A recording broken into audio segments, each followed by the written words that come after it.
Hi, I'm Andromyda Wagenman, and this is my thesis defense. This project has emerged as the result of a lasting inquiry that has taken place over nearly 3 years. I still see it as just a beginning, and that's how I know that I'm onto something meaningful for myself as an artist and a person in general. My proposal focused on making art as a gesture of gratitude and awareness toward our degrading landscape. It emphasized the importance of wonder and love within the context of climate change pressures, highlighting the potential of awe to inspire humans to be more conscientious in the ways that we act and think. My faith and hope and empathy is lasting. However, as my work has progressed, the concepts guiding me have simplified to become even more personal, with the biggest emphasis on presentness and healing. Every piece in this body of work has been prompted by a simple moment in my recent life. Each one is tied to a point in time where I felt truly present and connected to the world around me. These drawings, paintings, poems, and sculptures are the products of inner work and time in the studio. I've been learning about myself, what I want to say, how I relate to the world, and how I want to live. In a big way, this work is about trying to understand realities and draw meaning from them. The subjects of my thesis work have all been found. They are fallen apples, weeds, dead butterflies, shadows, and clouds. They are drawn from memories and from life. They are striking moments that I have attempted to encapsulate in an image or a phrase, in some attempt to convey emotion or meaning. A phrase that I find useful in describing the experiential sense of these moments is the noetic quality. This is the impression that an experience feels strikingly real, as compared to the everyday feeling of much of what we do. The phrase was coined by William Blake and is tied to spiritual practices like meditation, psychedelics, and religion. It's the feeling that you've discovered something you didn't know before, something absolutely true, something that words can't do justice. A moment with a noetic quality can occur at any time, but I found that they happen most often when I make the effort to be truly present with whatever is around me. If I can calm my wandering and nervous mind for a while, I find myself seeing in a different way. Like the moment in the painting process when it all clicks together, or the point in a song where everything harmonizes at once. I seem to align with the world for a second. This can be powerful and charged with emotion, sometimes joy, sometimes sadness, and sometimes just the quiet, clear feeling of being an observer. Taking the position of an observer has been an essential part of the image gathering that has led to this body of work.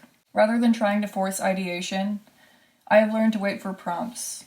I'm never disappointed. There is always something worth noticing if you only look around. There is a little story tied to each work, so I think it may be useful to tell some of them for context. I'll start with the earliest. This piece, titled Fallen Apples Smell of Wine, began last fall as the trees in my neighborhood were dropping their fruit. One day, as I was walking my usual route to the bus, all I could smell was wine. As I continued to walk, I realized that the smell came from fallen apples fermenting on the sidewalk in front of 2 unassuming crabapple trees. I stopped to look and smell for a while before rushing off to catch the bus, thinking about the memories the scene had triggered as I walked. At first I tried to paint the scene, but despite several tries, kept missing the mark. On a whim, I sculpted a few rotten apples from some leftover clay. When they were finished, I placed them in front of the painting, to bring the scene out into 3D space. I filled the ceramic apples with wine, to replicate the sensory experience of being near them. It turned out that the sculptures were stronger alone than they were with the painting, so I left the panel behind. This was an exciting divergence from my regular painting practice that has opened up how I think about medium-concept relationships. Over time, I've produced around 60 apples for an installation. Their meaning has evolved for me since I began. What they represent to me now is the necessary process of decay, the neglectful nature of some humans, and the impressive ability that nature has to recycle itself. This piece, like the last one, was prompted by a rather everyday occurrence. I was in my backyard on a cool, still night for some reason I can't remember. It was quiet and the air felt heavy. I looked up to the sky and it was clear except for one monumental cloud. The city cast its constant glow into the cloud's underbelly, and I watched as it floated slowly overhead. I felt as if I had slowed down with it, my mind moving at a rain-heavy cloud's pace, and it was peaceful. A moment like that was rare, especially before quarantine. I savored the feeling of being alone with my thoughts in the hushed atmosphere of the world at night. Since quarantine has started, I've had more opportunities to practice the stillness that much of my work is inspired by. I often go out to my backyard to sit under the open sky, feel the sun, and think. I also enjoy taking walks around my neighborhood, meandering through alleys filled with blackberries, cats, and untended growth. One of my favorite things to do on a nice day is to take my sketchbook with me on a walk. I find that having paper and pencil with me opens my eyes to my surroundings in a new way. From this perspective, I see contrast and light, lines, and symbolically dense imagery. When I sit in the damp grass to draw a plant or a pile of sticks, I feel calmness come over me as my eyes trace small details and discover information that my brain would have otherwise edited out. I'm always excited about how much there is to notice everywhere.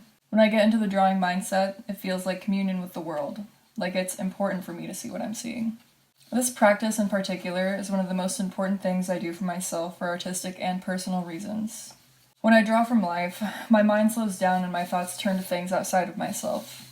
I can be interested in details and complexities, not worried about overwhelming questions about the state of the world, how I define myself, or my direction in life. I can find myself getting lost in the twists and turns of the tendrils of a pea plant, searching for something to climb up. I can be immersed in my effort to follow the sparkling path the slugs left behind after they ate the leaves of my strawberry plant. I can be in awe of how quickly buds turn into flowers that turn into fruit. These interactions with the smaller details of life do huge amounts to make me happy because they put things into perspective. When I'm tapped into this side of my personality, I feel like a kid again. The typical rumination of my anxiety-prone mind can dissipate for a while, and I can imagine new possibilities for myself and my place in the world. With these interactions, I feel that I come closer to a more honest part of myself, where I can see past projection and fabricated stories that only get in the way of truth. The bulk of my work refers to moments of seeing that are positive in nature, wherein I discover that reality can be much more pleasant than I would have believed before. However, the flip side of the efforts I make to be in touch with actuality is that there is plenty of sadness and negativity to be aware of as well. There is a lot of bleakness in our world, especially at this time in history. I often feel like I will inevitably degrade with my landscape, as capitalism consumes everything. And I am well aware of the fact that I can't do much to change the systems that are failing us. Rather than trying to ignore this fact, or push against it with canned positivity, I've been trying to just sit with it. This is my reality, so how will I deal with what it throws me? I can find ways to reduce my impact, vote in people of positive influence, and attempt to organize. Beyond these things, I believe the best thing I can do is just acknowledge pain, and then try to be grateful for what I have.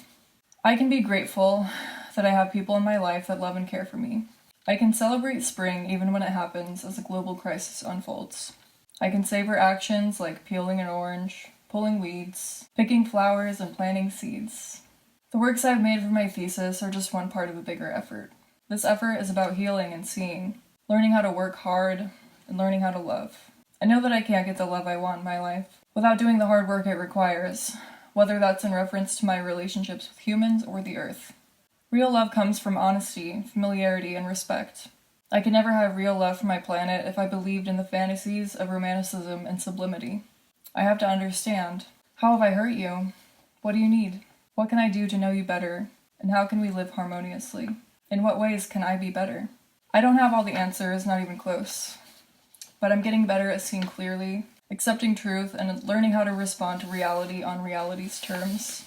It's a hard process, this getting acquainted with reality. It might be easier to be numb to pain or dark thoughts, but I know that if that were my objective, I would never have joy or pleasure either. When I can sit through the uncomfortable and try to understand what it means to me, the truth is easier to accept and solutions are easier to find. I reconnect with my inner strength to know that I can handle whatever life throws me. Though life can be tough, I know that life is also overwhelmingly generous. When I need shelter from the stinging wind, there is a hill to rest behind where it's quiet and soft. When I feel cold for months on end, the sun comes out to touch my skin and warm up my bones. There are beautiful things living their lives all around me, and their resilience is truly inspiring. It feels so right to be giving this speech in spring. This is the time for growth, the good fight, and meaningful, productive work. Last April, I made wine from dandelions, and today I get to drink it, thanking my past self for the work she's done. Thank you.